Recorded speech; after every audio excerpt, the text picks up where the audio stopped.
Okay guys, so before we get started, this has nothing to do with this video, but I just want to ask you a quick question. I've been contemplating starting a podcast, basically where I just sit and talk about horror movies. I think a podcast would be a good thing because I know I kind of ramble on when I do reviews about horror movies and I get off topic and talk about other things. And I think a podcast might be actually good because I have so many stories to tell about movies I've seen and other movies and people I've met and stuff like that. So anyways, let me know what you think in the comments down below. It won't happen if I do decide to do it. It probably won't happen until the fall, but I am looking into it, just kind of how everything works. So anyways, if you think that's a good idea and you think that's something you would follow as far as, you know, this channel and stuff, let me know and we'll go from there and I will keep you updated.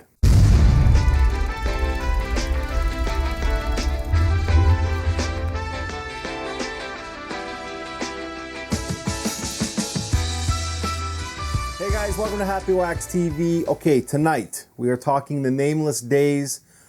Right off the hop, I like this movie. Okay, I didn't love it, and it's going to be a one-time watch for me, but as I was watching it, I didn't hate it. There's some things wrong with it, yes there are, and it's not getting the best kind of reviews or ratings on IMDb, which, I mean, all in all, I couldn't give a flying fuck about, but I think the problem that people are having with this movie is kind of the creature, okay? Like, the acting in this movie is fantastic. It really is. For a bunch of, like, more or less no-name actors, I thought it was great. The cinematography is great.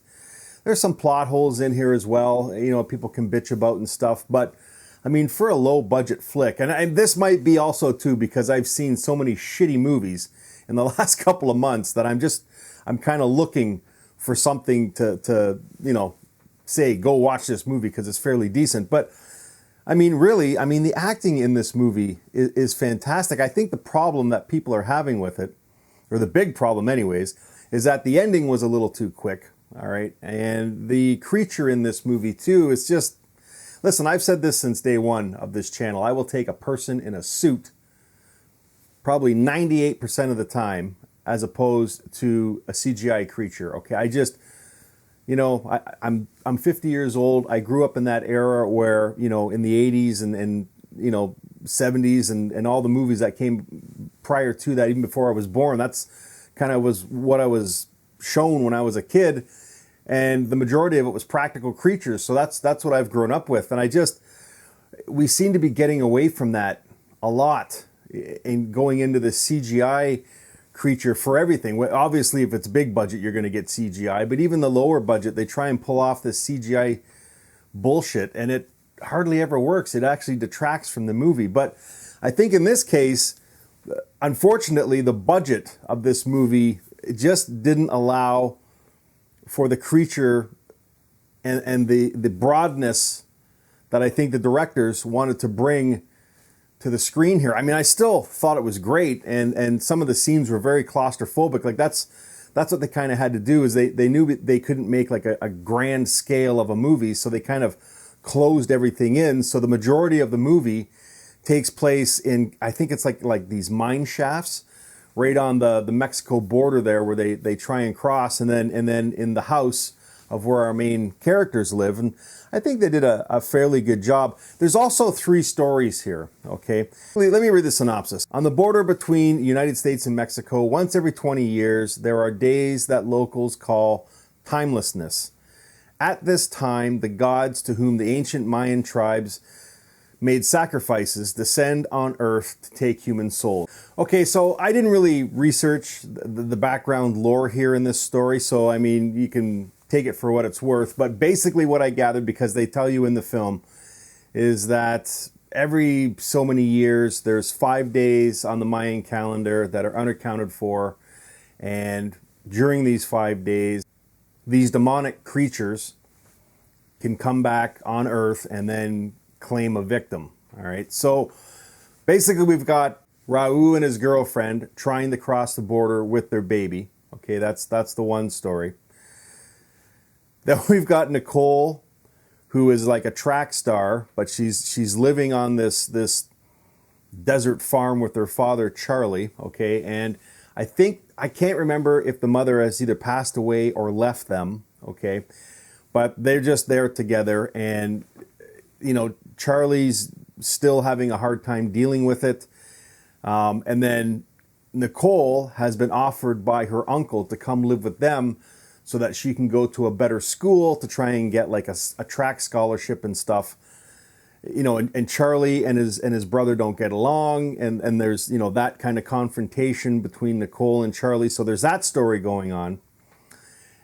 And then you throw in this demon who has 5 days to claim a soul, and she has kind of latched on to the baby that Raul and his girlfriend, are trying to get across the border, and she's pregnant at the time. So those are the three kind of stories, and then they all kind of come together, okay?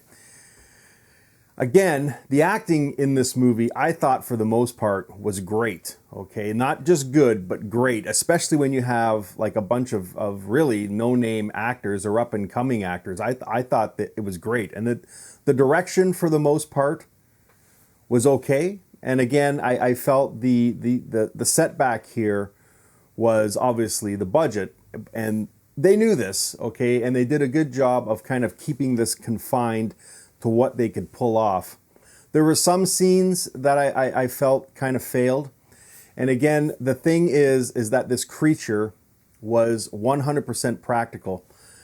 Sometimes, and again, I'm guilty of this too, we have gotten into this thing where we want to see these crazy ass demons that are, really quick or can disappear and reappear or are running on the fucking ceiling or God knows what else. This creature doesn't do that. It's basically just a person, in a practical suit that looks fairly decent, okay?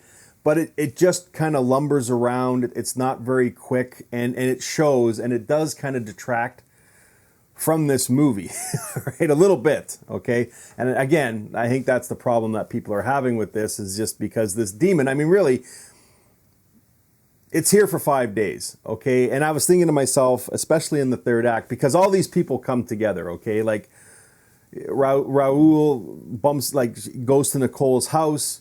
She kind of finds out what's going on, so she takes him in. And then, the second act is hiding him from the father, who's kind of an asshole in the beginning, okay? But then, halfway through the second act and into the third act, he kind of gets on board as well, because then he tells Nicole, after she kind of confronts him about all this and that this creature that they've seen that's coming after them, he denies it at the beginning, but then he gets on board, and then he tells Nicole the story of maybe, confronting this demon in his past as well. So I did like that part where they all kind of came together. They weren't fighting one another at the very end of this movie like some movies do. But again, because, they couldn't make this creature, almost supernatural like it was supposed to look. I'm thinking to myself, why don't they just, and they do in the movie, and then they have to do certain things. And I don't want to spoil it, but I'm thinking to myself, why the fuck don't they just all pack up and get the hell out of Dodge, especially if they know kind of what this demon's after and what it's doing and its limitations. Just get the fuck out of there for 5 days. And that's it. You know what I mean? I don't know. But if they did, they wouldn't have a movie. So whatever. It is what it is. Listen, the movie is called The Nameless Days. I liked it. Okay, to give it a rating, I'd probably give it a 5.5 out of 10. Okay, it's a movie. I think when you watch it, for the most part, you're going to enjoy it. When you shut it off, you're probably never going to think of it again. But while you're watching it, again, you're not going to hate this one. And I would recommend it. So anyways, it's called The Nameless Days. It's out now. Go check it out. Go give it a rent. After you watch it, come back here. Let me know what you thought of it, guys. And as always,